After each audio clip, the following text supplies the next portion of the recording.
First time in a long time, but it seems like just yesterday when we were side by side. Beast mode, no one's blocking our way. These other guys tried it, but them man ain't got the skills of Braden and Davie, brazen and raging, bringing you the thrills and spills. Right here in full gear, about to blow up like TNT. Us man are too sweet, Brady, DVP, the BDElite. Right here in full gear, about to blow up like TNT. Us man are too sweet, Brady, DVP, the BDElite.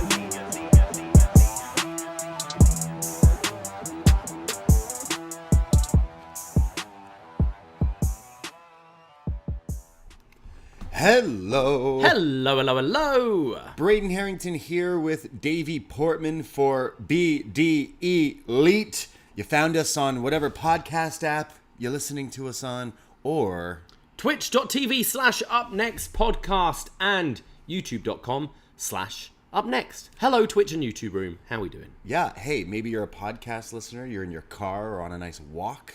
Podcast listeners are very nice. Give us a nice little review. Or maybe you're watching us on your mobile device, on your laptop, your computer. Maybe you're at home watching us. Maybe you like the video versions. Maybe you've got us on the big, 60-inch 8K TV. Yeah. Who knows? Or maybe, I'm always weirded out when someone sends a picture of that and they're like, oh, I'm watching you. And it's like, geez. Like, whoa. If you only knew I'm not wearing pants. Yeah. If you only knew. Oh, they know. They know. Or maybe you're like our friend Dickie Bird, who is sitting on our couch again, and instead he has headphones on watching John and Way. Yeah. I'm awake this time. He's awake though. He's trying to stay awake. Yeah. He listened through the whole show last night trying to find the snores of himself, but I edited them out. Well, I just got a notification that they just went live, so we beat them by Whoa! a minute today. So yeah. Check us out. Yeah, wow, yeah. We're beating them. We're getting good at this. Yeah. Well, welcome. Yeah, we are Braden and Davie. We're normally your NXT friends. We talked about NXT last night. It was kind of a dud episode because it was taped, and there was some stuff that's progressing. And there's a pay-per-view coming up for Halloween Havoc, so we'll be definitely doing a show on that down the road. But we're here to talk about some Dynamite, the other side of some wrestling. wrestling. A bit of AEW, some AEW news, a bit about the show. Yeah, I feel like there's I'm trying to think of beyond the whole CM Punk elite stuff. What else has been going on really? WH celebrated a birthday today. Happy birthday, WH Park. Yeah. Yeah. I hung out with 65 years. You wouldn't believe it, would you? He looks pretty good. He looks good. He looks good for his age, actually. Yeah. He should stop eating nachos though. It's gonna slow him down. Yeah, I don't know about his diet. We see daily what he eats, so yeah. I don't know how he's maintaining it. Shout out WH Park. Shout out WH. We have a few birthdays this week. I believe it's our executive producer and host of Shot in the Dark, John Ceno's birthday. It this is week. indeed. And it's Dickie Bird's And birthday. new Shot in the Dark dropped just today, so check that out on this very feed. 15 minutes or less, Ceno takes you through everything you may have missed in wrestling in the last week. Yeah, and I'll get the plugs right out the way. We have some great stuff coming out on our Patreon, especially if you haven't given us a shot yet on the Patreon. Hey, $5 a month, North American tier, October 1st. Sign up. You get the whole month of all the shows coming up, and you get access to everything in that back catalog. And we have another Was Next coming out, a retro NXT review, chatting about AEW's latest signee, Paige. Yes. Back in 2013 NXT. Talking a bit about Paige. November 6th. 2013, I believe we were talking about. Main event by Cassius Ohno versus Luke Harper. Yeah, Brody Lee. Shout out. And then it's spooky season. Yeah. So we have some spooky stuff planned for you guys. We are going to be doing a throwback Halloween Havoc 1997 review later this month in October. But I don't know if you've ever heard any time I've talked about spooky season on a podcast before, but there's a few spooky season movies that I watch year by year, and one of them is quite possibly one of my favorite movies ever. And this week, actually in 2 days, Disney Plus is releasing a sequel of Hocus Pocus. So we I don't know if it's laziness or just the sheer fact that we're gonna watch it anyways. We might as well just do it. So we just recorded a review today that'll be out this weekend, covering Hocus Pocus, the original 1993 movie. Bette Midler, Sarah Jessica Parker, the other one. And Next week, we're going to be chatting all about Hocus Pocus 2, which I'm very excited that will be on Disney+. So we'll love your feedback for that, guys. Yeah, this is fun. It's a good way to kind of break into spooky season before we get all serious with some more sinister spooky things. Like we're going to be talking about the original The Omen. Yeah. One of the first like Scary demon devil. child films. One of my favorites. Really looking forward to that one. But yeah, easing in with some lighthearted Disney horror with Hocus Pocus. And lots of scary movies coming out there on the schedule. And then another Best Match Ever, where we're going to be joined by Karen Peterson, which I'm super excited. We've never really got the chance to really talk or do a show with her quite yet. So we're super excited about that. And she's hot off her column that I saw that New Japan posted today. I know, that's pretty awesome. So shout out, Karen. We love the post-wrestling community, and we can't wait to do a show. I think we're doing a Facebook poll, but I'm going to tell our up-nexperts to sway the poll heavily because I want to do a Best Match Ever, Io Shirai. Well, I want to do a Best Match Ever, Kairi Sane. The people will speak, and the people will choose, and then we'll tell Karen. Yeah, and we need to cheer Karen up a bit because she's just had to cancel her trip to London due to the awful weather going on right now, the hurricane. Yeah, I hope everyone's all right wherever you are listening. Hey, we're here to entertain you. Bunch of storms right now, obviously like down in like Florida and stuff, but man. also like here, Halifax, like Cape Breton, all that area, really bad right now. I hope everyone's all right there. So stay safe, guys. Yeah, for sure. So go check out all those podcasts. The first of the month is a great time to check us out. If you haven't already, give us a shot. It's $5. That's the cost of a coffee. Not even. Yeah. So go check out hundreds of podcasts at your fingertips. But one huge plug we need to do. We just got announced minutes ago, just before we went on air, that one of the main events for AEW Dynamite in Toronto on October 12th will be Chris Jericho defending his ROH title against Bryan Danielson. But I say one of the main events because we know what the real main event of that day is the AEW Dynamite post-party at Sneaky D's on College Street in Toronto. It's going to be wild. It's going to be wrestling-themed drinks. It's going to be wrestling fans. It's going to be wrestling prizes, and maybe the main event, the big one. It's wrestling karaoke. Yeah, people are gonna definitely start putting dibs in for Judas, and I think we'll do a whole group sing along. I think Judas has to be a group sing along. See Edge being a popular. Get theme. some Metalingus in there. Maven's theme. Oh yeah. Yeah, even wrestling themes that don't have lyrics, we'll figure it out. Yeah, we'll just sing along to the track, guys. Like it will be fun. I practiced this week. I did Wild Thing and I did My Way, Limp Bizkit, in an empty karaoke bar the other day with our boy Tom. Nice. We were like, no one's here. Let's just practice some wrestling themes, and it was pretty good. No cover needed for this. No tickets. We'll be kicking off probably around 11 p.m. Just make your way over after the arena. Really, there's not a whole lot going on. Like we're two Torontonians here. If you're making the trip, there's not a great deal going on in that area. Yeah. College Street's where it's at. Sneaky D's is definitely where it's at. So come and party with us. Tell your friends. Bring everyone along. It's a big space. We wanna party in style. Yeah, especially for any Toronto fans or visiting for that show. I mean, it's a like 10-minute Uber or cab ride and like 15 minutes up Bathurst on the streetcar, which is right near the venue anyway. Yeah. So Sneaky D's, iconic Toronto location, and we're super stoked to. It'll be open till 2, so you got plenty of time. Yeah, there will be drinking till 2. We'll be partying, and we'll find the afters hours. Right? Oh yeah, so we'll be all right. So come hang out with us. Follow our socials for all the details. But yeah, we want to hang out with you guys afterwards. After party for Dynamite at Sneaky D's in Toronto on October the 12th. So can't wait. And hey, if you're a wrestler listening, come along. hang out. Come hang out and sing some karaoke. It's going to be a celebration of wrestling that night. Yeah. I want Private Party to show up. Yeah? I want them. We'll have a private party with Private Party. I think we should, like, security should just be like, nah. Sorry guys. Not let them in? Sorry guys. Too many shots. Too many shots. You've had too much shots tonight. Private Party. Yeah, we're super excited about this. So look for that in the near future, especially if you're planning on coming to our neck of the woods in Toronto. So we're super excited about that. I think that's pretty much all the plug. I don't know what else we got to plug. Too many plugs. I think that's all the plugs. We'll have more news coming up about kind of pre-Dynamite. Yeah, we're going to be hanging around the city. I mean, for anyone going to the Dynamite and Rampage, that's 2 different days. And we live not far from the venue. So any listeners who are hanging around town that time, be sure to let us know because we're looking to hang out and have some fun. Absolutely. For sure.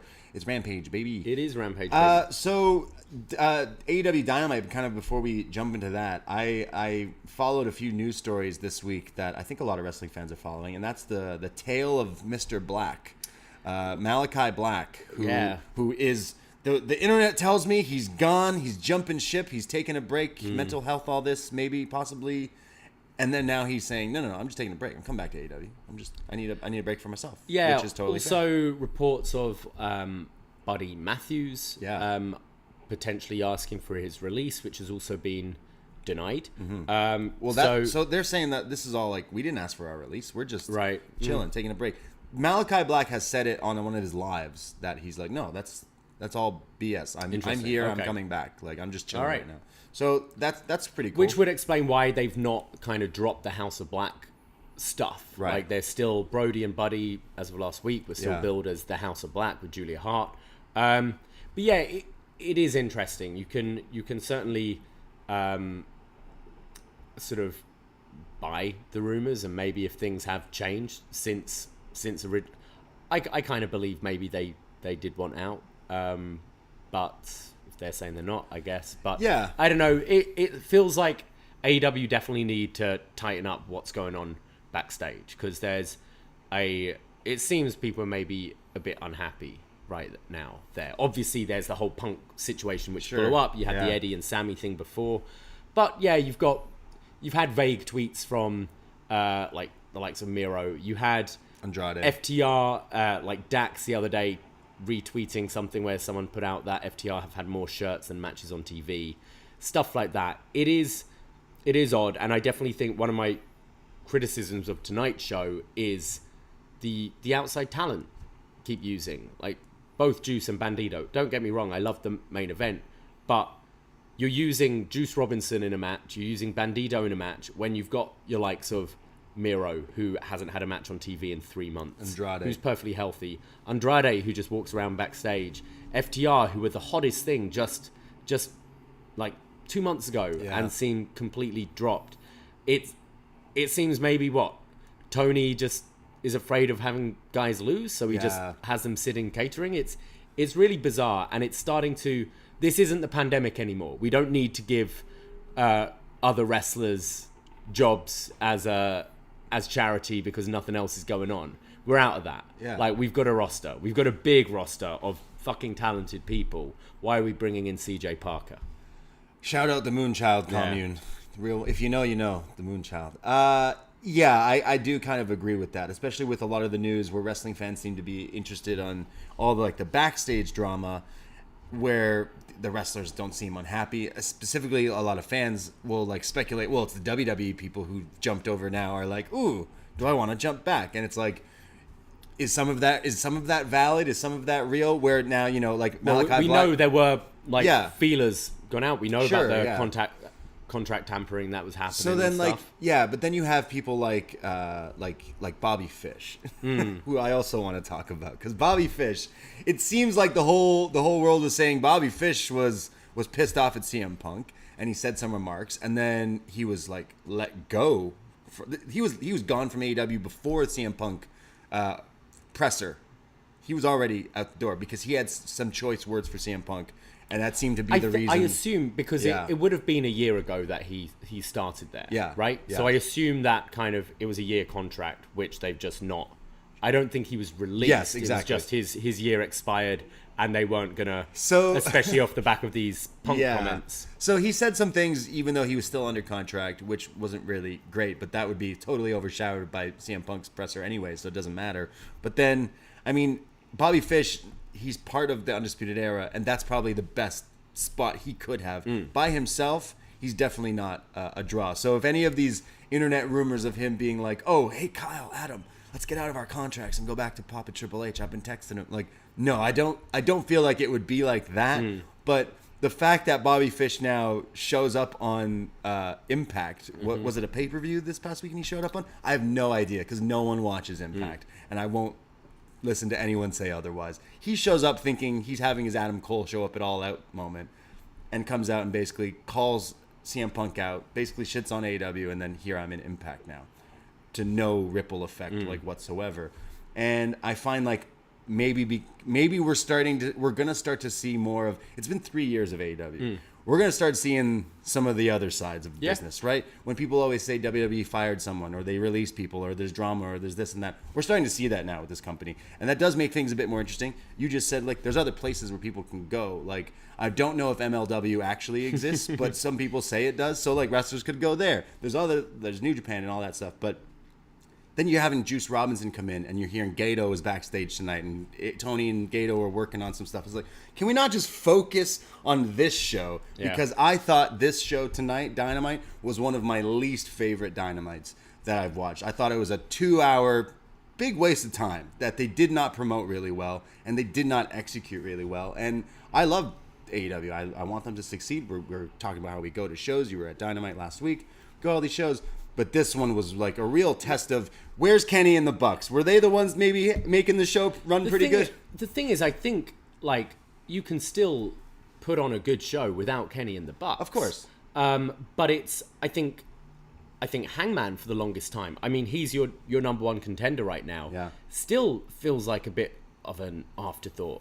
Like we haven't really seen him wrestle a great deal on TV in the last few months. Yeah. As I mentioned, Miro, FTR. Wardlow, your TNT, like the TNT championship. Think back to when Cody was champion, when Davie was champion, how regularly that was defended and seen on TV. It feels like it barely is now. Yeah. Like sometimes on Rampage or Wardlow's in a tag match or a 6-man match or stuff like that. I feel there's definitely this fear of having some of his guys lose, guys who he sees as big stars and potential top stars, but isn't ready for them to beat like your Moxleys, but isn't ready for them to lose against your Moxleys. So weird. So end up you having all these guys just sitting on the shelf. A Brian Cage who was sat on the shelf for so long. I'm not saying Brian Cage should be your star, but he's a big guy who does some impressive looking stuff who should absolutely be featured on TV. I can see like casuals tuning in. You see a Brian Cage who's hitting his like moonsaults and his like Steiner screwdriver, the drill claw and all that. It's impressive. You go, fuck, who's that guy? Instead, we're just getting talent from outside coming in. We're getting nothing matches, random weird builds to things.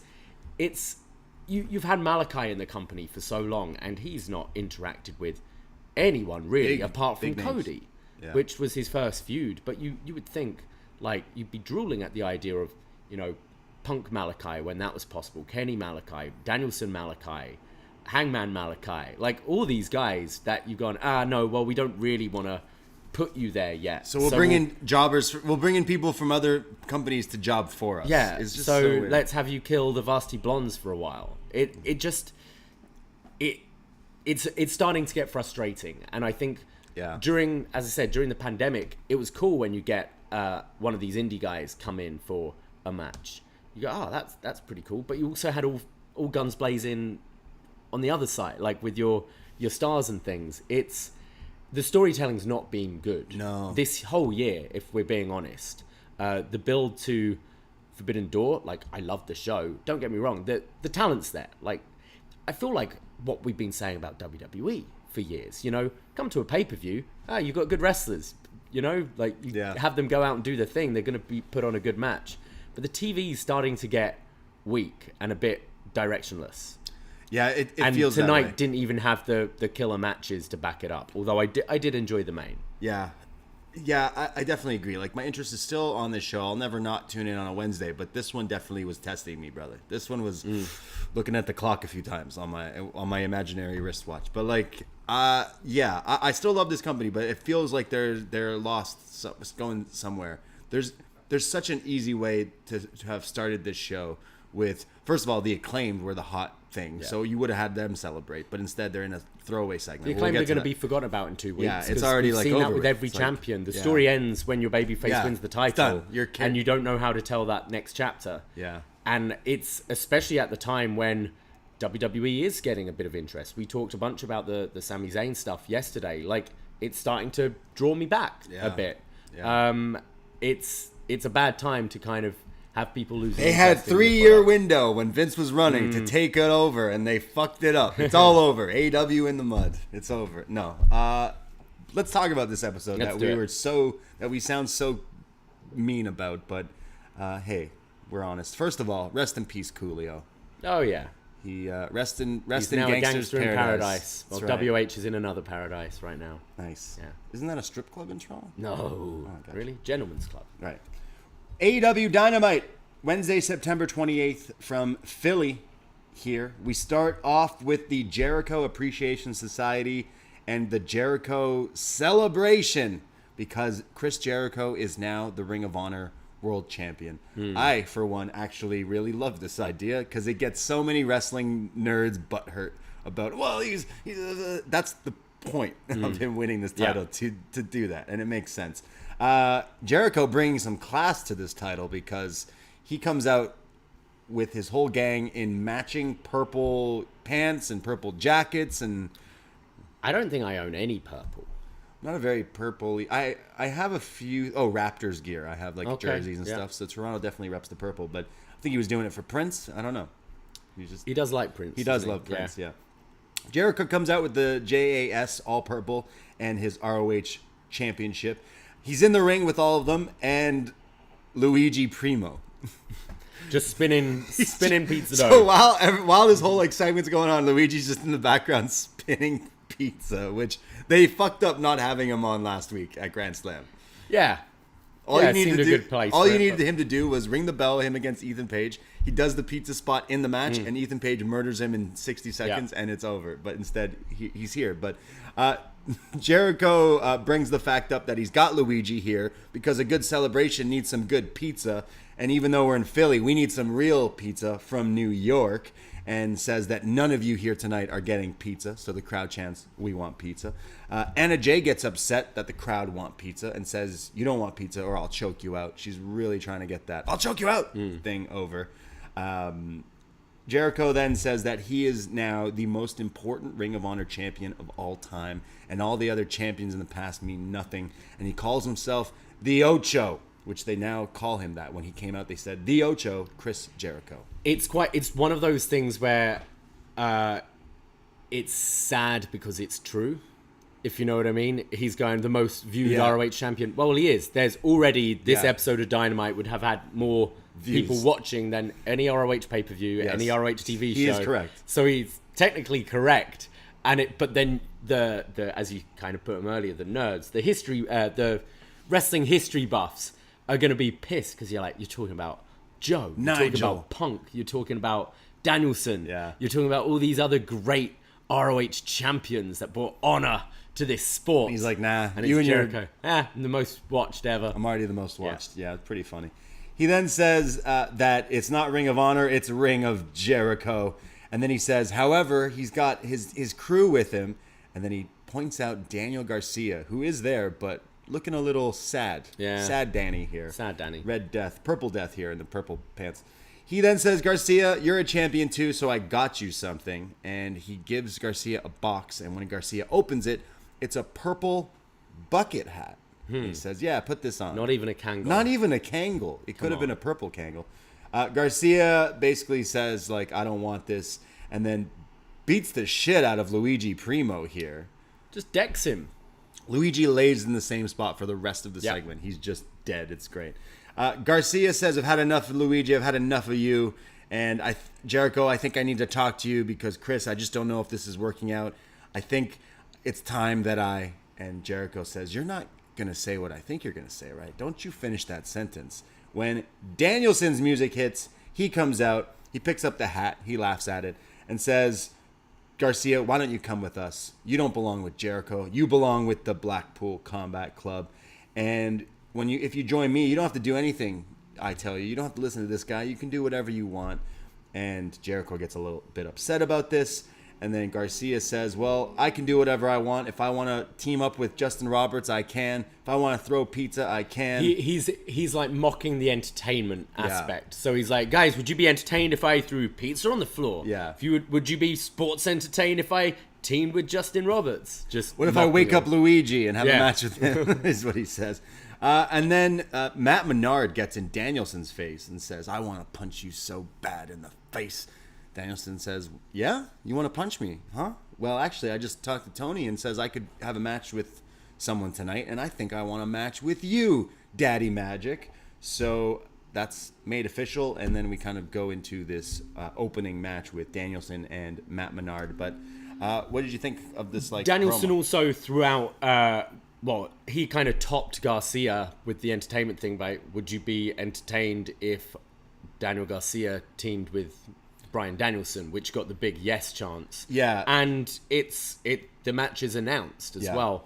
Next week, you mean? For next week. Yeah, I enjoy. I think Jericho does these segments very well. I think back to the Inner Circle every week where we had a town hall or the state of the Inner Circle, and every time they were announced, I'd kind of groan, and then they'd entertain me. I feel we've missed a step somewhere along the line before we get to a match between, like, Garcia and Jericho are facing off next week, and it feels this was kind of like, I don't know, it didn't have the impact it should have with Garcia leaving this group. It should have been him saying something to Jericho, slapping Jericho. I almost felt this week he should have gone, like, where Jericho was goading him and was like, basically, like, I own you, I tell you what to do, all that.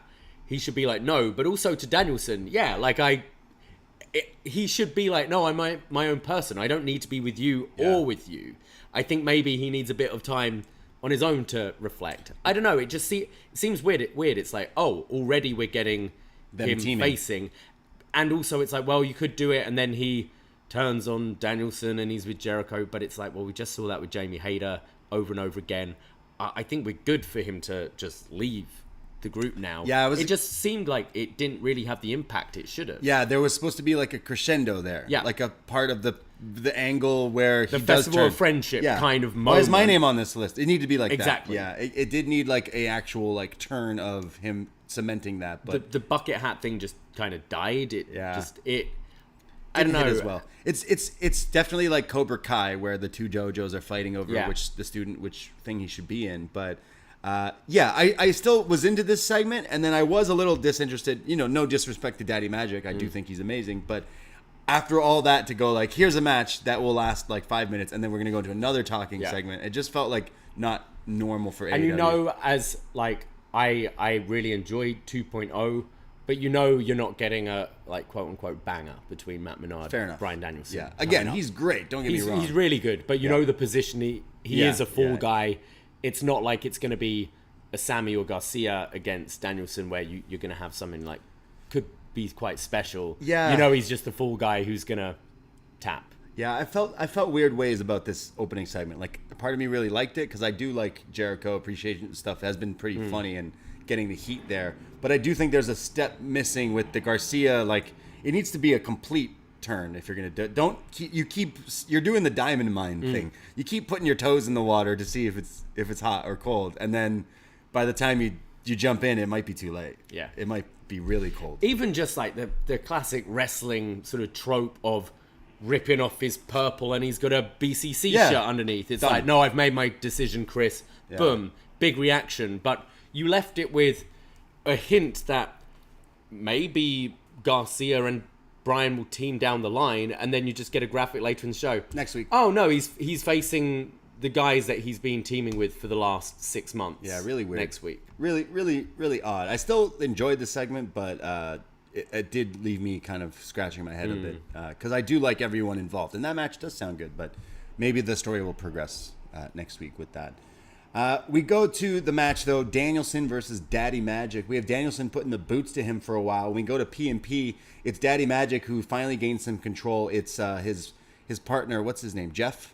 Angelo Parker. Angelo Parker. He was Jeff. He was Jeff, right? Or is that his real name? I don't know. Angelo Parker keeps getting involved on the outside and eventually hits Danielson with a DDT when the ref doesn't see. That's when Claudio comes out, who, again, like, Jericho's just been shitting on Ring of Honor. He just won the title. Danielson comes out by himself. Where was Claudio? Claudio couldn't have backed him up. He would be pissed. Claudio would have had more beef than you cheated to beat me. Danielson cares more about whether Garcia. this kid is in his team or their team than you do about being screwed over your only ever world championship. Yeah, continuity errors all littered through this show. So Cesaro picks up Parker and then runs off. Manhandles him. Yeah, that was pretty entertaining, him just carrying him off. There's the Boost Psycho knee and then the LaBelle lock, and Danielson gets the win here on Daddy Magic. But It was a cross arm breaker, I think, was it not? No, that was that was in Mox. Yeah, this was fine. I didn't really think much of the match. I love Danielson. I enjoy Matt Menard, but as a compelling, hot opening match for this show, it didn't really deliver. I didn't think so. It got the job done with him getting the win, but yeah. We go to a recap of MJF and Wheeler Yuta last week when MJF shoved Tony Schiavone, and out comes... We did get a Juice Robinson package here, which I thought, even though I disagree with him even just being on the show, I thought they made a good job of explaining why this is a thing and putting over the fact that in the last year where Mox has been pretty much unbeatable, he's got 2 pins over him, and it showed the footage from New Japan. Right. So I did appreciate that, even though I don't really think this match should have happened. No, it didn't help add any insight to it. It didn't make me excited. MJF was supposed to come out, but Wheeler Yuta runs out first and says, no, Max, you're not going to run your mouth. I'm coming out here to talk. Wheeler Yuta in some green Masawa gear here. In his hometown of Philly? Yeah. Yeah. He says that he's here. He doesn't want to talk. Max, I want to fight. So, Max, I don't care. You're a coward. Last week, all those things you said, I heard you. But you put your hands on Tony Schiavone, so I'm going to get some revenge for him. I'm going to get some payback when MJF comes out wearing a Mets jersey in Philly, getting some booze here. He calls Tony Schiavone a fat old prick, and this pisses off Yuta and says, you're just a coward, Max. You're a coward. You're a loser. Come fight me. And Max says, look, you're from Philly. I get it. But Philly's the place you live in when you can't afford to live in New York, which got a lot of boos here. Max says, don't worry, Yuta. I know you're a good wrestler. You're one of the best wrestlers on the planet. And I know this because me and you came up together in the independents. We fought quite a bit. I know you're good. But after last week, I am your daddy because I laid you out and you stepped out of line, so Daddy had to spank you last week. He says, you're talking to the biggest draw in AEW history when the crowd chants, shut the fuck up, which they tried to censor, but it seemed like it was kind of hard for them. He then says he's better than Joe Frazier present day, and by the way, Joe Frazier's dead. And then says... he said Joe Frazier has more charisma than you, and he's dead. Oh, jeez. He then says, just like the Phillies are dead in the water. Referencing the sports team, even though Yuta did say don't reference sports teams. Yeah, he did. He says, I make more money than anyone in this bum town. I'm a multi-millionaire at 26. And Yuta says, I told you I don't want to talk anymore. I just want to fight. And since you won't shut up, I'm just going to come fight you. So he leaves the ring to go fight him. But the ass boys stand beside MJF now. They show up. And MJF says, I don't do brawls, so go hang out with your Blackpool Cuckold Club. Sayonara. And he says that this crowd doesn't even deserve his catchphrase, but the ass boys will say it for him, and they say he's better than you, and you know it. So I think this is really the first time we've heard Yuta kind of cut any sort of promo, and I thought, at least in this capacity, we in ring on mic, we've heard him maybe backstage, but this was his first big promo, I felt, and I thought he somewhat delivered. He delivered on the intensity and the passion, and there were some Yuta chants and things. The problem is you're up against a really hot MJF right now, and realistically I don't think there's many people who's gonna get cheered over MJF right now. Yeah, it's a tough spot for him. But also, by all accounts, these two have had fantastic matches on the indies. This is going to be MJF's first match back, right? Yeah, so I think the match is actually going to be really good. So I'm quite looking forward to it. It allows Wheeler to kind of sort of practice this promo stuff. I thought MJF was a little phoned in this week. I thought the lines were all a little easy, calling Tony fat, this feud insulting this feud is a softball. I think you should have just done the match tonight. I think that would have got the heat back on Yuta, because if you had a really good match tonight, the crowd who were 50-50 on Wheeler Yuta, they were way more into MJF when he came out. But if you did the match and Yuta comes up short, the crowd is going to be like so behind him again as he has been in other cities and still get the heat. The Philly, this Philly crowd will like. You would have appreciated him. I agree. And like AEW doesn't always have their guys lose in their hometown, but it would have made sense. You already shot an angle last week. You already did the angle last so, week. This was a pit stop for no reason. Yeah. So they've got a long way before this. Because they're teasing the chip cash in in Cincinnati. Right. When which is Mox's hometown where he's facing Hangman. Okay. That's what they're teasing. That's like a few weeks away. So they're just trying to stretch this thing out. I am looking forward to the match. I think. Don't get me wrong. The match. I think the match will be really good. Yeah.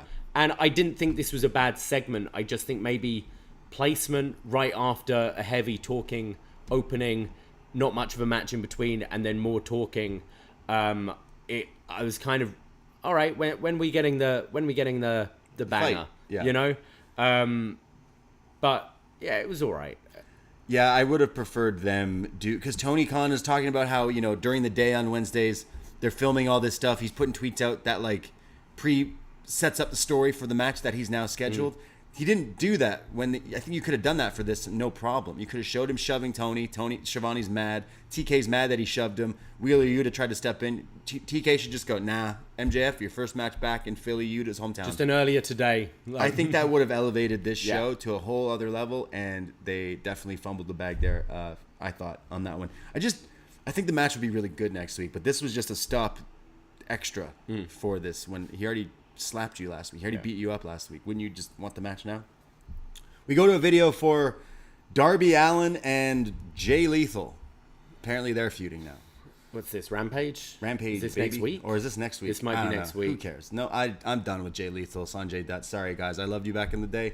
Definitely over this pantomime Batman villain shit with the pencil. Again, where's Miro? Fuck. Where the fuck is half this roster? Oh, why am I Jay seeing Lethal? Jay Lethal and Satnam Singh every week? I'd rather watch Darby Allin fall out of a window or something.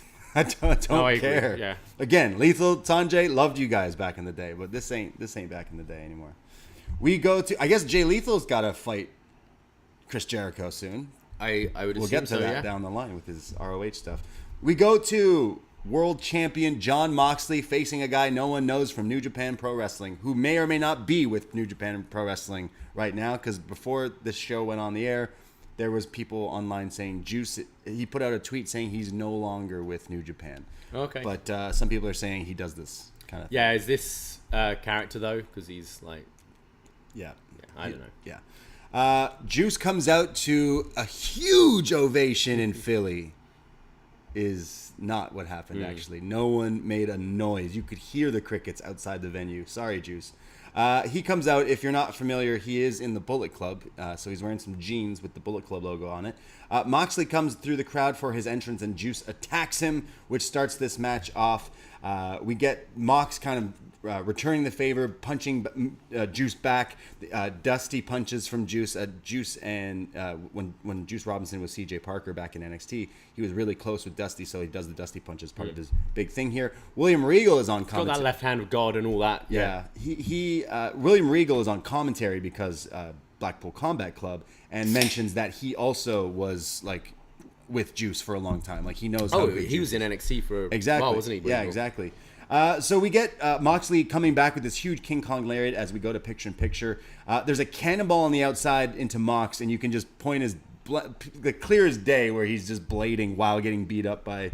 he just had to bleed in this match, of course.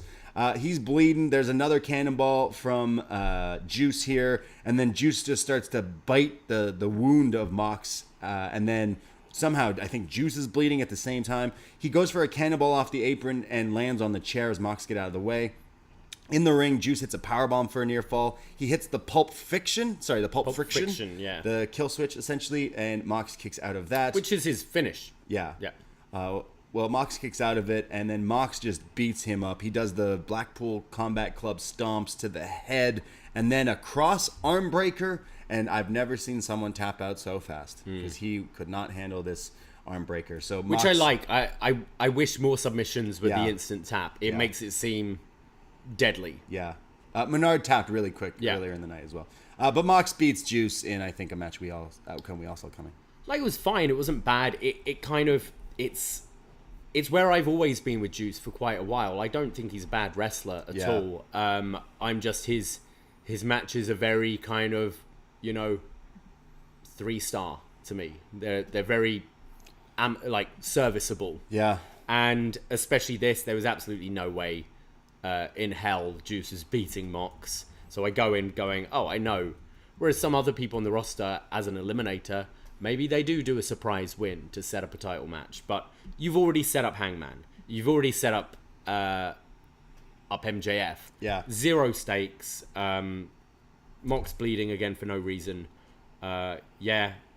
Look, I kind of agree with you because we do retro NXT reviews, and right now we're in 2013 of NXT, and CJ Parker is not popular. He's getting booed even though he's a heel. He's another babyface. He eventually turns heel. I always loved his promo. I eventually thought that he would be a bigger deal. I thought him leaving... He did level up. Yeah, he did. certainly leveled up in New Japan. Yeah. I just feel like he's still at the same spot he was all these years ago, and they've tried so many coats of paint now with the Bullet Club and stuff. He should have joined the Bullet Club like fucking 5 years ago. I think he was in that tag team. He was in that US title picture for way too long. Like, you know how wrestling goes. Once you get that stink, the fans treat you that way. They smell you that way. So I think it's just too far gone for me, because I know Juice deep down. He's got some great promos in him. He's got some good matches.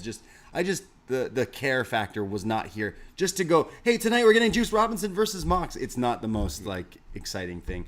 Like we have mentioned, they have a really deep roster here actually, and they're not utilizing that, and instead bringing in, I don't know, Gato's boy, who may not be with New Japan with the whole gimmick. I just don't care. It's just very cold.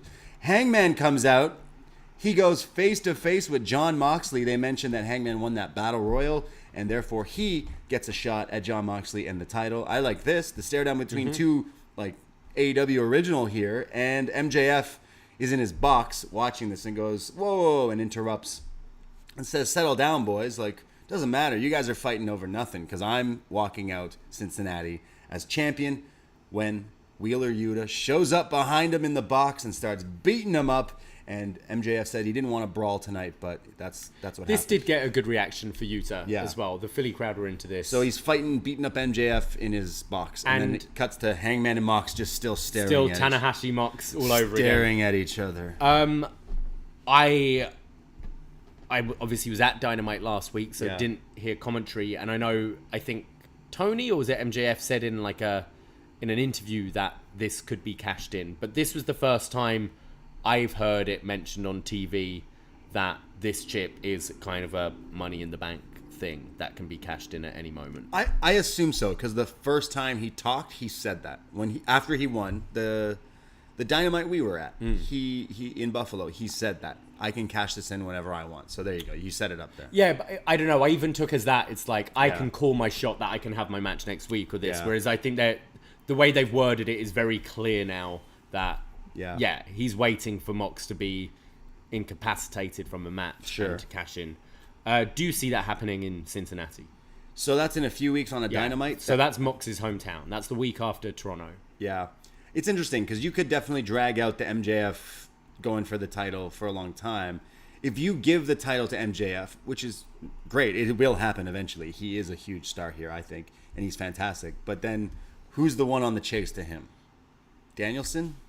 He's tied up right now. So it's like Hangman, there's a few other options you could go. Honestly, Mox's champ is great. Danielson as champ is great. MJF as champ is great. Cool. Let's just figure out the story and go with that. But MJF seems tied up with Wheeler Yuta. Fine. But Mox and Hangman should put on a pretty sweet match on that show. I do see the title change at you see MJF taking it. I think cashing so. in. I think it's that heel heat. Do it in Mox's home crowd where he's the hottest, and then Mox can go fishing. Because the cash in also could also not be a cash in, because he can just show up after Mox retains and goes, I want this now, and Mox goes, all right, fine, and then agrees to it, and then the firm come out and do something, or something like that. But all right, so you're predicting MJF? Yeah, I mean that's the match. Hangman and Mox will beat the shit out of each other. So more so than Juice and Mox. So yeah. Damn, poor Hangman. Yeah. What is Hangman just floating around getting this shot? But after that, we'll see. We go to our next segment, which is the first time we get to hear. I mean, sorry, but if Hangman potentially has Mox beat, Yeah. and kind of does the Seth, like, turning it into a triple threat thing, that could be a way that okay. you like, Hangman was going to beat Mox for the title.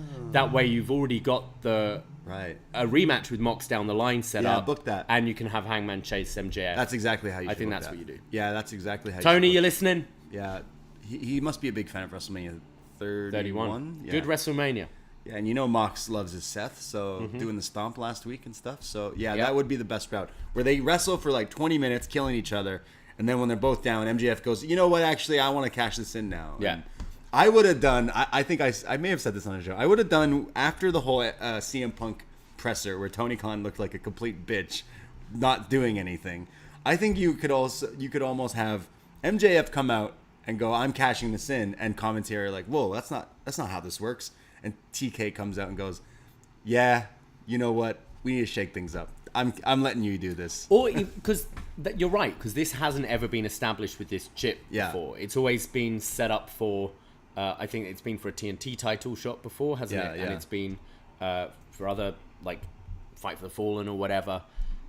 It should have been part of this renegotiation for MJF. Exactly. Where in my contract exactly. it states, if I win this thing, I can cash in at any moment. That's exactly it. Get the heat on TK. I don't care. Yeah. Just, like, heel TK. Yeah. Mr. Khan is the character he'll be working on, like Mr. McMahon back. All right, we go to Saraya. Is that how you say her name? Saraya, yes. Saraya. Say her name right. She makes it very clear she wants us all to make sure they're not calling her Saraya. So Saraya is the name. She comes out in the ring. She's with Tony Schiavone, I think. And she says that she is the revolution. It wasn't all about that old revolution. I was that revolution. I am that revolution. And she says she's a little nervous. She hasn't done this in a while, but she's excited to be here in AEW, and then wants to bring a change to this women's division. I was just getting flashbacks, deja vu of Stephanie Is this McMahon. Stephanie McMahon? Out comes some babyface women wrestlers on the roster here, meaning the champ, Toni Storm, Athena, Sky Blue, Willow Nightingale, Madison Rain. and Madison Rain, yeah. Right, yeah. The Revolution. She then says that these are like the future and the stars here in Madison AEW. Rain, the future of women's wrestling. Out comes Britt Baker with her group of baddies here. She's got herself, Rebel, Jamie, Penelope wearing a lot of makeup, like goth makeup. I guess that's her new gimmick. Britt says, you know, Saraya, you're here for already and you're annoying me. She says that, you know, I had a weak neck, but it's stronger than yours. Mentioning, She says she's carried the whole division on her neck, which Saraya will never be able to do because her neck is just weak. damaged. It's weak, and says that you know, you suck and you shouldn't be here. Britt does a lot of using in her promos stuff that the internet have been saying. Yeah. So here, basically calling like Saraya, she calls her the shiny new toy, which is very much what internet say about these new signs. Like Athena was a shiny new toy, Ruby Soho was a shiny new toy, and except they were clear to wrestle. The thing is, when Britt does it, a lot of the time it's like the sandbagging thing. It's like you're bringing attention to something that is genuinely a negative, like a bad criticism of the company. I will say, to even add to that, she also made a comment about people being problematic or something like that, and like people have been fishing out stuff on Paige and the singer of her theme song and stuff. So like it was kind of too on the nose for her to maybe mention that. I think that kind of hurts. This is a fake show. Chill. Why are you guys being so mean? Be mean in other ways. The neckline, fine. Yeah. Make fun of her neck, but to say that is definitely like, then that makes you go, wait, are wrestlers problematic? Should I be watching this show? Man, if you don't want to watch wrestling because you think wrestlers have different political or views on life than you, maybe wrestling is something you should look at behind the scenes on. But it definitely wasn't cool to bring that to attention. Like you said, if you're bringing that to attention, that's a negative. All these other little things. Yeah. Just to kind of be the MJF here and get cheeky is not always the right kind of choice. Saraya says, you know, Britt, no wonder your name rhymes with shit. And great fucking burn from her. We get Jamie Hayter chants, and then out comes Serena Deeb, who's got a match with Toni Storm.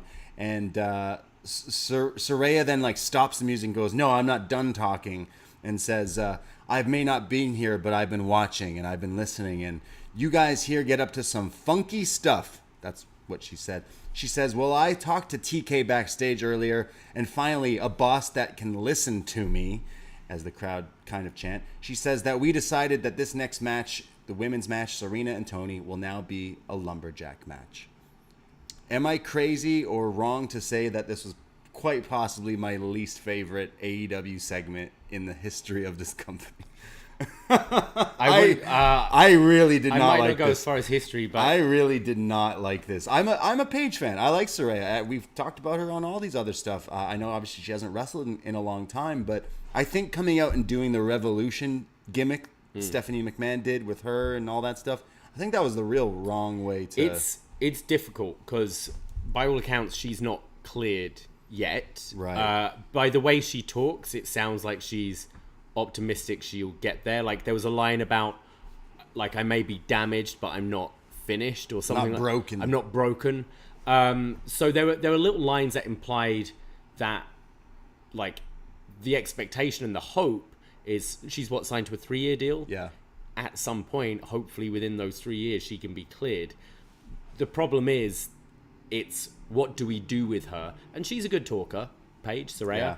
Yeah. What do we do with her? And unfortunately, they've given her essentially the manager of the women's division is kind of the vibe I was getting, which is really not interesting. Not at all. And yeah, I think I'm going to clean up this decision. It also made your women's champion. I thought Britt cutting her promo and then Serena's music hitting and Serena came out made Serena seem a bigger deal than Toni, who Saraya's like, "Come on down, girls, come on down," and Tony's like, "All right, I'll lead AEW Dark to the ring with me." Yeah. It made I thought the baby faces all seemed like geeks. Britt seemed like the star here. I feel I brought this up last week. I don't know if there's any connection, like history between Hayter and Saraya. I don't think they cross paths, but you can make it up. They're both British. They're British. Yeah, it's, as you said earlier, it's make-believe. It's wrestling. You can do what you want. I think Paige coming in and kind of, like, to back up Jamie, have a babyface Jamie and Paige kind of in her corner would be more interesting to me than just she's playing Stephanie McMahon. Yeah, it is exactly that. Sorry, I get it. The women's division has been, not good. And every fan who watches the show, they're probably thinking, yeah, I'm not too high on that division because it's not good. And bringing in Saraya is great because she's Paige, she's a big name. Fuck, they made a movie about her and she's still left. She's still here. She's not wrestling though.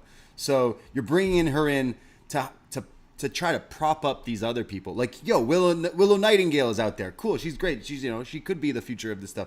But doing it this way, you made all these people look like losers. You made everything, hey, I'm coming in to fix this women's division, but also I'm not cleared to wrestle. Yeah. And also I'm being paid more than all of these people. It very much felt like it felt like so stupid. I bought the like hottest brand new PlayStation 5 game, but I've still got my PS4.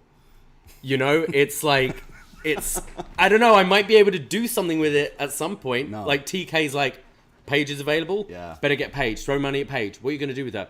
Dunno. She'll be the GM of the women's division. Hope she gets cleared eventually. And I think the line, like, you've kind of brought it up with the Bobby Fish. We've heard all the people who've left WWE and have their things to say. Yeah. It's, AEW's in a, like, weird time at the moment. There's all the backstage stuff going on. Meanwhile, WWE have been putting on a pretty good show and have a really good women's division. They've just inserted Candice LeRae on Monday in their women's division. You're setting up Bianca and Bayley, which sounds good. You're setting up a women's War Games match, which all the players involved in that seem pretty good. Like, there's a good feeling with the women's division in WWE. So having the dig at your old boss line, it's dated. It is dated now.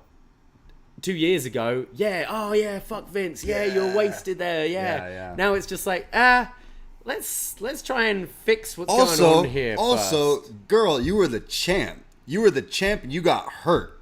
What did he do to stop you? You were the champ. You were the girl there. You got hurt. That's it. He didn't do shit. Sorry.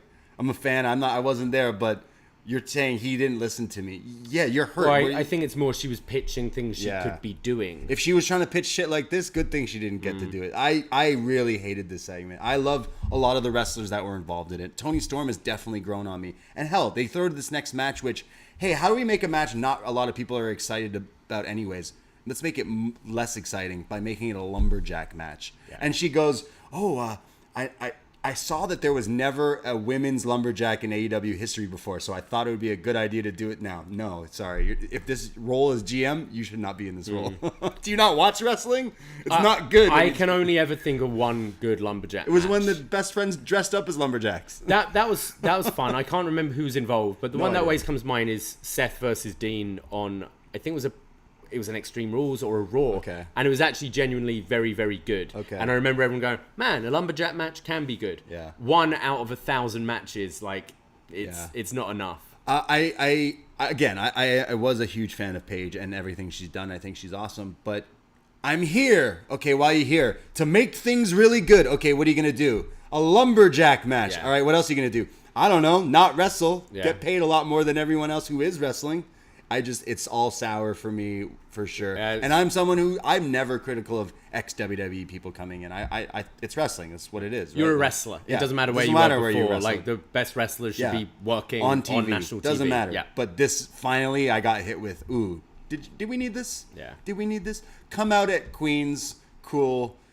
Come out here tonight and go, look, I'm not clear to wrestle right now, but I see what you guys are doing. Give Toni Storm the rub. Be like, Toni. She did try to give Toni the rub, but again, just felt like so patronizing to all these other wrestlers. Like, fuck all of you bitches, because I'm getting paid and I'm going to sit down and talk about you guys while you wrestle. I just felt it was really did the opposite. And you know what? Like, I feel like I'm getting so heated over something that really doesn't matter, but they've been trying real hard with this women's division, and I think they think this is the step forward when I think they just may have taken a step back. At least me as a fan watching this, I don't disagree. It definitely, I watched this and Britt Baker was the star. Yeah. Jamie Hayter, clearly the crowd are behind her. Fucking go with her. Yeah. Go with her before we late. move on to something else, because really, like, the others, fucking Willow Nightingale, Sky Blue, Madison Rain, Penelope Ford, like, get zero reaction. Yeah. I was like just shaking my head at this segment, just really confusing. Disliked it so much. It was. I don't want to watch this show anymore. Heat. We go to the match though, which definitely perked me back up, because I'll give the respect to the two women who actually were advertised and worked here. Serena Deeb versus Toni Storm, women's interim championship match. We get a lot of back and forth, like technical countering, and then Toni eventually hits this really beautiful German suplex for a near fall. We have Willow and Hayter who start getting at it ringside. Oh, the lumberjacks are fighting. Do they run off and brawl? I assume setting up a rampage match or something. We have Serena, who keeps doing a series of roll-ups on Toni, trying to get a near fall, and then puts her in the Serenity Lock, but eventually Toni slips out of that. There's then Toni hitting the running hip attack into the corner, always looks good, and then hits her with a Storm Zero, the sit-out pile driver, which looked crazy. She just falls into it so quickly. Good. It looks great. But Serena kicks out, which Toni is shooketh by. Serena eventually gets the Serenity Lock in again, but Toni gets out of it again. They're fighting up top, and Toni pulls it all out here with an avalanche Storm Zero. So a pile driver off the top rope. The crowd, the biggest reaction this match got from this finish. 1, 2, 3. Toni retains. And the stuff before this match did this match no justice or no service. What did it was the two women who were scheduled in the match, who had nothing to do with Paige or any of these other geeks out there right now, and just let the wrestling matter. And it was good. Yeah, I'm a big fan of Deeb. I've said it many times on the show. I think she's great. Toni is someone who's definitely grown on me since going to AEW. She's not been a favorite of mine. I've found her quite overrated in the past. Yeah. She clearly looks motivated.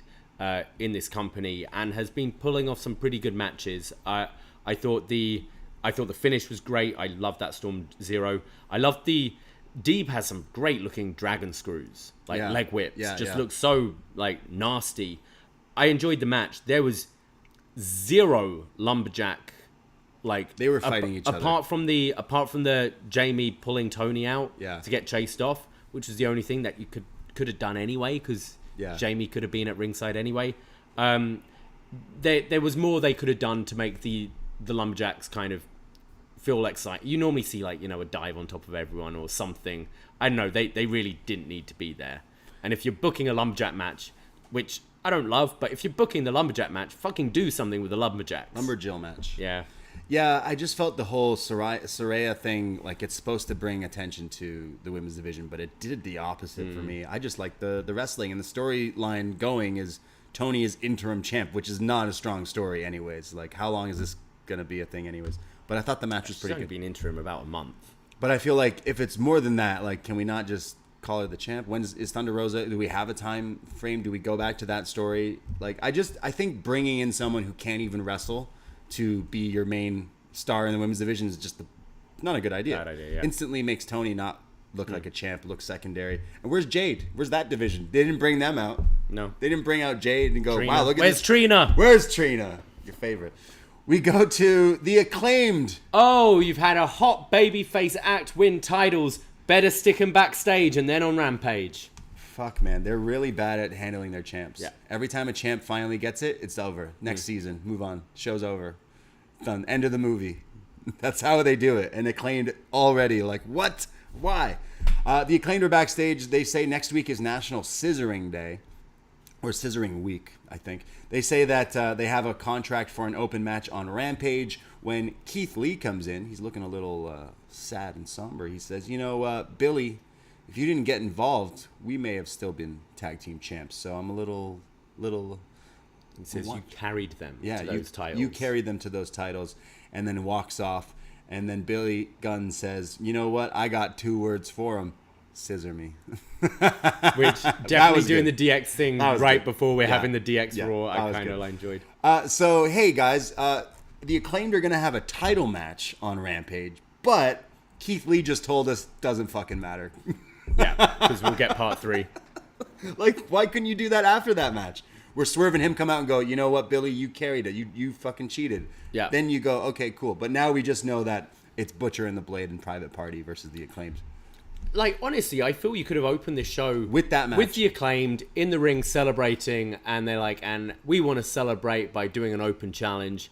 And you have both teams come out and they're like, all right, we're fighting champions, let's go. Keith Lee comes out afterwards and says, after the match, you may have beaten these jobbers, but last week you got carried. Yeah, but instead, the hottest thing going in your company, who have the hottest merch, they just won the titles, let's put them backstage for 30 seconds. So backwards. I guess it's they are trying at the moment to like get people to stick around for Rampage. So I guess because they're so hot right now, it's stick around. You're going to see the Acclaimed. How are you celebrating National Scissoring Week? I'm going to fucking scissor everything I see. Fucking scissor so fucking hard. We're going to scissor after this. Yeah. Yeah, of course. I've been wearing my shirt. You are wearing the Scissor Me shirt. You got me one. Why aren't you wearing yours? I didn't want to match you. This guy ain't even on the fucking show. No, this guy's missed. He's working at a kennel somewhere, just saving. Is he managing saving a Target? dogs' lives? Yeah. Yeah, I like wrestlers that save dogs. Okay. Yeah, well, I like wrestlers who scissor and rap about it. All right. I'm wearing a Kenny shirt, by the way, for any non-viewers of the stream.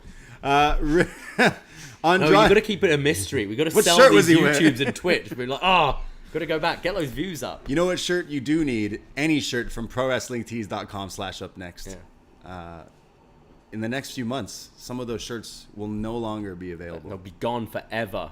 Now's your chance. Get them now. Get a piece of history. Yeah. Up next, merchandise. We go to another backstage segment. Remember Andrade? Mm-hmm. Remember him? Yeah, he's backstage with Jose. Jose's jacked, but you can't tell because he's wearing clothes. He's been told he's not getting his release. Butcher and the Blade and Private Party are arguing, and Andrade and Jose are like, stop it, and then they walk off with Butcher and the Blade.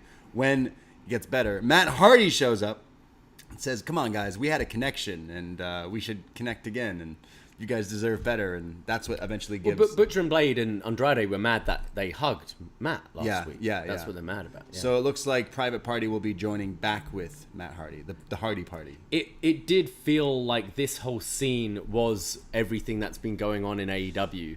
This was Private Party in the role of Buddy Matthews and Malachi Black, with Andrade, Butcher and the Blade being Tony Khan, and Matt Hardy's old Triple H going, come on, guys. Come on. Rhea's here. This is contract Zelina's tampering. Here. Come on. Contract tampering right here from Andrade and Matt Hardy.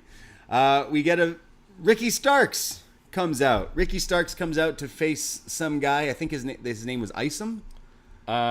They needed to ice this guy after his match because Ricky Starks beats him in like 10 seconds with the spear and the Rochambeau. Or Mensa, was it? I don't know. No, that's the other show. Okay. Eli Isom. Isom.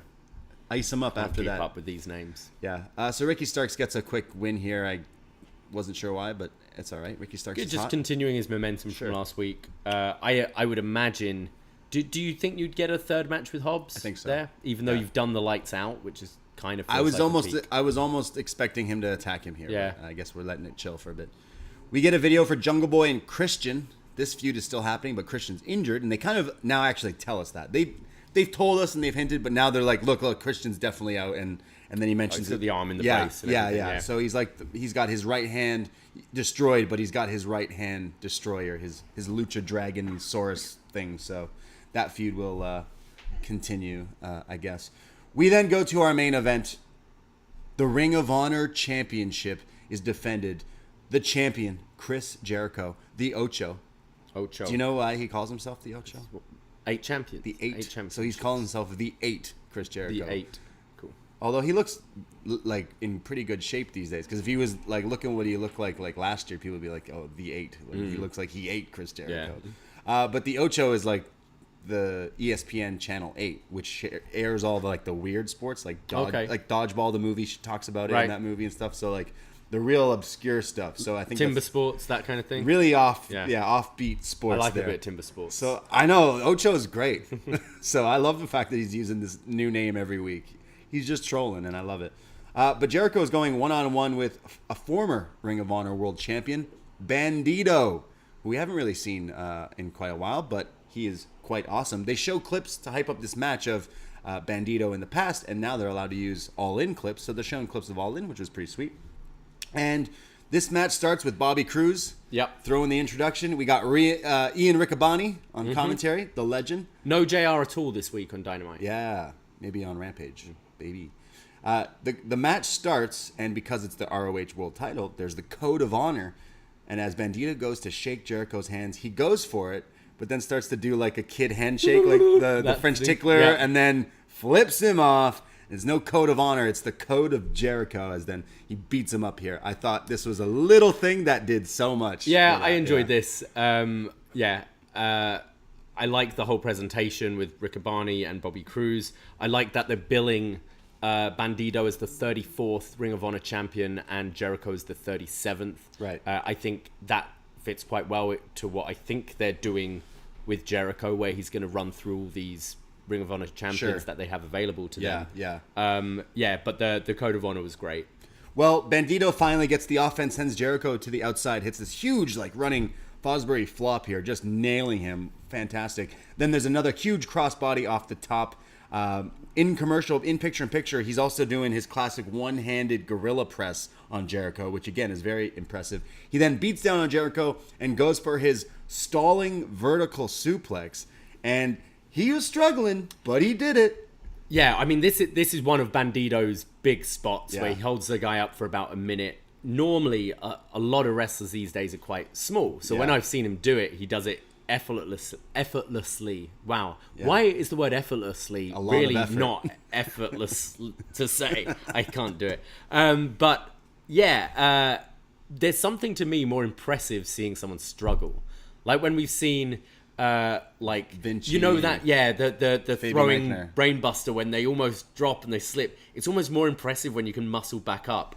And you saw Bandito struggling with this, and you saw Jericho tipping further and further forwards where you go, he's not going to be able to suplex him. And he did it, which to me, I thought made it even more impressive.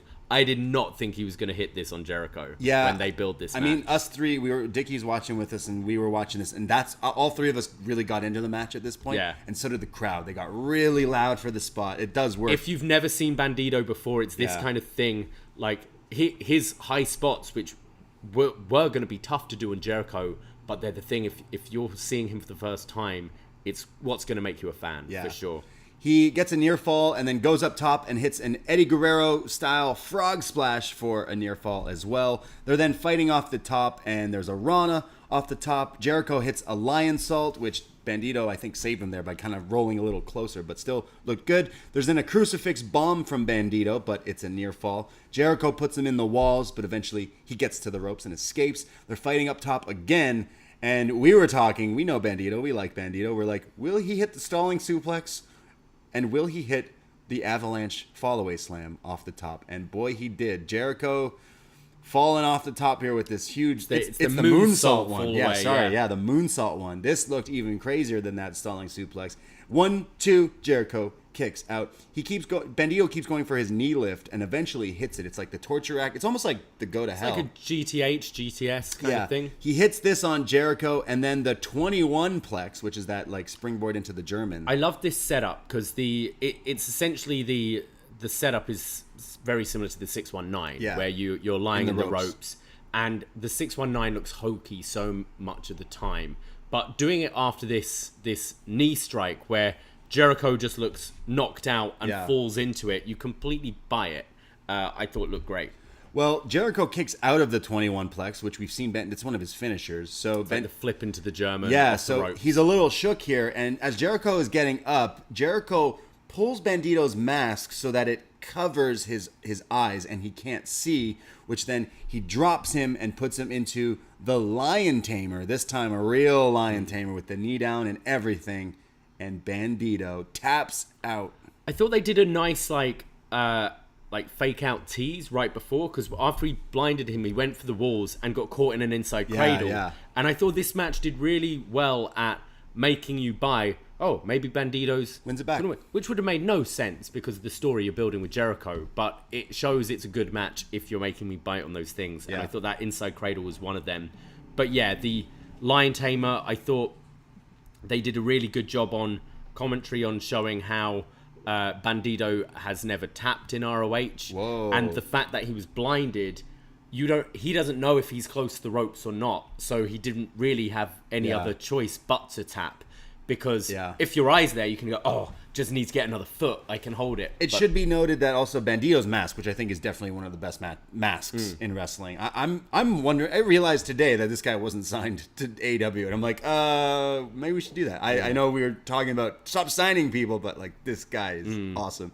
His mask is so awesome, but it looked like his nose was broken underneath the mask because so much blood was gushing in that area. Either his nose or mouth or something. Yeah, so the finish of this was really creative with, obviously, his nose is busted and bleeding, but then the mask covering your eyes to get put in that hold, I thought it was really good. And again, Jericho reminding us, like, the Fountain of Youth thing is real, because the first, 5 minutes of this match, I was like, ooh, maybe this isn't, I wasn't super high on this show. But then I got really into this match, and again, Jericho delivered. By far the best thing on this show. I thought really solid main event. I think Bandito, great kind of audition for him in a way. Sure. I think people will want to see him again after this, and he's definitely someone I would consider bringing in, even though, as you said, the roster's huge. I thought it was really good. Continues this Jericho story. Solid main for a very lackluster show. Yeah, after the match, Jericho grabs a microphone from Bobby Cruise, who he raises Bobby Cruise's hand, and Bobby Cruise is like, what the fuck are you doing? And Jericho delivers a vicious Judas effect to Bobby Cruise here, killing him. Jesus. Jericho says that he is the best Ring of Honor champion of all time, and he's going to hold this title forever. And he says that he is going to destroy every Ring of Honor champion in history that he can, any commentator, any announcer, and that's when he attacked Bobby Cruise, and announces that it's going to start on October 12th, Wednesday night in Toronto. He challenges Bryan Danielson for the Ring of Honor Championship. So there we go. Main event set. The rubber match. Yeah. That's true. The third Yep. one here in AEW. That's big main event. And actually, maybe we saw it coming because the poster for our event is Danielson You did and put Jericho. those two on our poster, yeah. I was saying since, I mean, way before, but when they did finally announce that they were coming, I said, you need to put Jericho in that main event and it'll sell. Obviously, Dynamite already sold out right away. But it's the second night that they're having issues with. Maybe you would have put that on that show. You already sold out that show. But regardless, I loved their last match 2 weeks ago. I actually liked Jericho versus Bryan from 2 weeks ago more than Bryan Mox last week. Oh, right, yes. Yeah. No, I think I did. Yeah. I think I did. I was super high on this match, but I wasn't very high on this episode. But I mean, where do you see do you see Joe as like final boss for Jericho? Okay, so Jericho's calling out Ring of Honor champions, right? Yeah. So let's think of all the possibilities of matches we could get here. Do we get Jericho versus Low Key, the first ever Ring of Honor champion? Do we get Jericho versus Austin Aries? Do we get Jericho Homicide? Do we get Nigel McGuinness? Do we get Jerry Lynn? Tyler Black? Roderick Strong? Well, you can certainly do an angle with Jerry Lynn. Yeah. Can't you? Yeah. Wouldn't see a Nah, match. fuck it. Jerry, get in shape right now. Let's go. I could see an angle with Jerry Lynn. I could see Homicide, maybe. Yeah. I don't see Austin Aries. Loki, you could flip a coin, maybe. What about Nigel? No, obviously. Jay Lethal, Jay Briscoe, Michael Elgin, Adam Cole? You could do all of those matches. Lethal, yes. You could do Briscoe at an ROH show, maybe. I don't know if you're... Kyle O'Reilly, Yeah. Samoa Joe, Christopher Daniels, Cody Rhodes, Dalton Castle. Oh, we can't forget about the real best Ring of Honor champion of all time, Matt Taven. Yeah. That's a dream match. Book that for Rampage. Yeah. Sure. There's a bunch you can Matt do. Matt Taven's waiting by the phone patiently after watching tonight's episode of Dynamite. There's Roosh, there's PCO. Yeah. I don't know if they'll call Jonathan Gresham back, but Yeah. Maybe not. that's a lot of potential big matchups. So who do you see being? I'd say Joe is your maybe final The one you kind final of go boss to ROH, after. Yeah, and then sure. it could be some sort of unification with the television title. Yeah, I'm imagining the story ends up being Jericho versus Garcia at the pay-per-view, and it's title v title unification. Okay. The Pure versus the because I mean that does make most sense. Yeah. and Garcia beats So you've him. got that's November 19th, something like that. You've got a just while. under 2 months, so you can do. I guess you're gonna maybe do these weekly, but I would. Is there a ROH show? Not right nothing now. yet. Well, Jericho as world champion means Ring of Honor is getting a TV deal, right? That's got to be that's got to be That's the reason. the idea, I would think. I do think Full Gear Garcia versus Jericho is the match, and Yep. I would say it's title v title unification for the Pure and the World Ring of Honor Makes titles sense. to kind of put those together there, because there's too many titles, and those could definitely do it. And Garcia being Jericho for that title makes it something cool, something special. But before that, there's a run. I just wonder. I know they normally do. What is it? Final Battle in December. Yeah. It's whether they'd. Sure. I'm sure you'd want Jericho as your champion at the next ROH pay-per-view. Sure, yeah. I would think. So whether you do the switch Yeah. in November before then. But yeah, I'm intrigued. I'm intrigued by that. Again, I probably get some of these, pure ROH purists getting so butthurt, but it's so funny to me that I don't think many exist anymore. I don't think I don't the think Ring of so. Honor fans definitely dwindled in a long time. All those stars are in these companies, so yeah. I did not like this episode of Dynamite. I thought it was probably on the weaker ends when it comes to this show. I still enjoy watching it, but the main event really saved it for me, or else I would have been in more of a crummy mood. But Yeah. Jericho and Bandito delivered. We know we're going to MJF Yuta, which I think would have been a hotter match on this show. But yeah, next week in DC we're getting that match. So The anniversary, third anniversary. third right? anniversary of Dynamite. Yeah. Is that what it is? Mm-hmm. I mean, that could be pretty good. What else do we have on that show? Is Juice Robinson going to wrestle? We've got Jericho and Garcia against Danielson Jericho and Sammy versus Danielson and Garcia. Yeah. Lethal versus Darby? We're getting Lethal versus Darby, Luchasaurus in action, And tomorrow on Rampage, it's Lee Moriarty versus Fuego, Nightingale versus Hayter, Private Party versus Acclaimed versus Butcher Blade, and Silver versus Roosh, which that sounds pretty good. But yeah. All right. Well, that was Dynamite. Not my favorite one, but next week will be better. Yeah. I have faith. Let's hope. AEW's not in the mud. Don't say that. Stop it. Thanks for listening, guys. We'll be back next week. We do have tons of other podcasts on our patreon.com/upnext. $5 to access hundreds of podcasts, retro pay-per-view reviews, NXT reviews, all the whole thing up on there.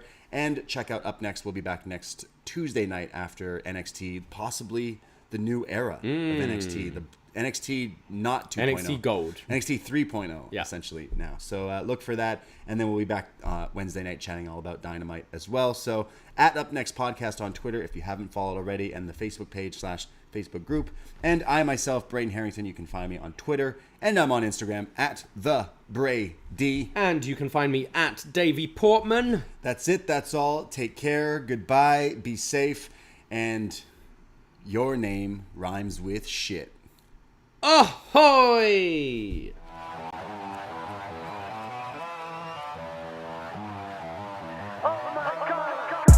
First time in a long time, but it seems like just yesterday when we were side by side. Beast mode, no one's blocking our way. These other guys tried it, but them man ain't got the skills of Braden and Davie, brazen and raging, bringing you the thrills and spills. Right here in full gear, about to blow up like TNT. Us man are too sweet, Brady, DVP, the BDElite. Right here in full gear, about to blow up like TNT. Us man are too sweet, Brady, DVP, the BDElite.